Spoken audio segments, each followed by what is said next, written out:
मेदिनीपुर बारिया टोठारे shoot out Raina घटन हुई तेहन चलावे नींद बेड़ा और घटन रे मिद हर को अरेस्ट दिया दोषीदार को नींद 8 बजा अक्ते जमुनावाली टोठारे मिद ढाबारी को बोलो लेना और उन्हें बोलो काते 1 लाख टाका रेना अदय रेना को कुरुमुटु लेदा किछिगान दिसुदार और उन अक्ते ढाबारेन मालिक बाय तहेकना और उनाते उना ढाबारेन कमिया को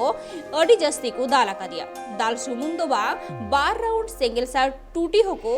टूटी आकदा उना तायम मेदिनीपुर नगर रे मोहातापुर टोठा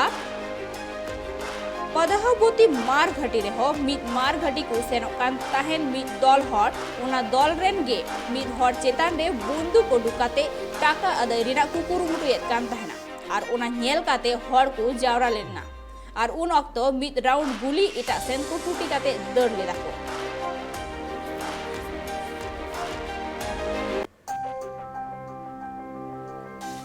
घटना यहाँ पे घटी है मिदनापुर टाउन में, जिसमें एक मोटा राजा सुमन सिंह नाम का एक व्यक्ति जो किसी लोगों को बेसिकली थ्रेट करने के लिए ओपन फायर करता है और फिर वहाँ से भाग जाता है। पुलिस को संग जब इन्फॉर्मेशन मिला, एक्टिवेट नाके सब किए गए, कट ऑफ लगाए गए, इंश्योर करने के लिए कि वो डिस्ट्रिक्ट बाउंड्री को छोड़ के बाहर ना जा पाए। हम लोगों को सबसे पहले वो देवरा टेल प्लाजा की तरफ में चेस करने की कोशिश की थी, बट वहाँ से सक्सेसफुली निकल गया। तब मिदनापुर टाउन में जब वो वापस फिर से आया तब पुलिस ने उसको वहाँ पे धर पकड़ा।